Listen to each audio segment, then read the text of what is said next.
రాష్ట్రంలో కొందరు కులం వర్గం పేరుతో రాజకీయాలు చేస్తూ సమాజాన్ని విచ్ఛిన్నం చేసే ప్రయత్నం చేస్తున్నారని పూర్వ ఉపరాష్ట్రపతి వెంకయ్య నాయుడు అన్నారు. ఇలాంటి వాటి పట్ల ప్రజలు అప్రమత్తంగా ఉండాలన్నారు. వెంకయ్య నాయుడు జీవితంపై పాత్రికేయుడు మాశర్మ రచించిన వెంకయ్య నాయుడు పుస్తకావిష్కరణ సభ నెల్లూరులో ఘనంగా జరిగింది. ఈ కార్యక్రమంలో జిల్లా నేతలతో కలిసి వెంకయ్య పాల్గొన్నారు. ఆత్మకథలు రాసే ఉద్దేశం లేదని వెంకయ్య స్పష్టం చేశారు. రాజధాని అమరావతి విషయంలో ముఖ్యమంత్రి చంద్రబాబుకు కొన్ని సూచనలు చేశారు. వెంకయ్య నాయుడు పుస్తకాన్ని వయసుతో సంబంధం లేకుండా అందరూ చదవాలని మంత్రి నారాయణ సూచించారు. వెంకయ్య సూచనలు సలహాలు భావితరాలకు అవసరమని మంత్రి ఆనం నారాయణ రెడ్డి అన్నారు.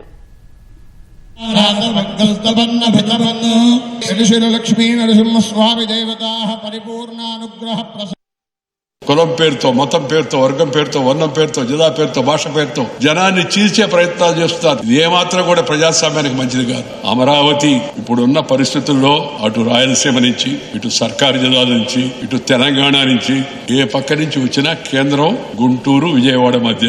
అందువల్ల అక్కడే మన చరిత్రాత్మక తెలుగు వాళ్ళకి ఒక గొప్పతనం ఉంది. అమరావతి అంటే దానికి ఒక జానకటకం అని మంచి పేరు ఉంది. అందుకని అమరావతి పేరు పెట్టి అక్కడే పెట్టండి రాజధాని అని చెప్పాను నేను ఆ రోజు. దాని నిర్మాణం ఎంతవరకు అవసరమో ముందు వాటిని పూర్తి చేసి ఆ తర్వాత ఇతర హంగులు చూడొచ్చు. కొంతమంది అంటారు మాకు హోదా ఒకరిస్తే రాదయ్యా, ప్రతిపక్ష హోదా హోదా. మా పార్టీకి నేను ఉన్నప్పుడు ముగ్గురే ఎమ్మెల్యేలు. అసెంబ్లీ మొత్తం స్తంభించిపోయేది. కొద్ది రోజులు ప్రభుత్వం తలవంచగా తప్పనిసరి పరిస్థితి కనిపించేవాడు. అది ప్రజాస్వామ్యానికి అసలైన అర్థం. ప్రతిపక్షంలో సంఖ్యాబలం కాదు. 2014-19లో మున్సిపల్ శాఖకి వారు కేంద్రంలో మంత్రివర్యులు. ఈరోజు వారు ఏదైతే స్టార్ట్ చేశారో ఈరోజు దాని కంటిన్యూయేషన్ అమృత్ 2.0 జరుగుతుంది. జనవరి కల్లా ఆల్మోస్ట్ 2.5 years అవుతుంది. ఈ 2.5 yearsలో మీరు నెల్లూరు నెస్ట్లో ఇచ్చిన డాక్యుమెంట్లో మెజారిటీ పూర్తి చేస్తాం సార్. జనవరికి మీరు నెల్లూరు వస్తారు. అప్పుడు ఒక అరగంట టైం ఇస్తే మేము ఏం చేసింది మీకు ప్రజెంట్ చేస్తాం. ఇంకా ఏదైనా మీ సజెషన్స్ తీసుకొని నెల్లూరుని డెవలప్ చేస్తామని సవినయంగా తెలియజేస్తూ ఈ పుస్తకాన్ని ప్రతి ఒక్కరూ చదవండి.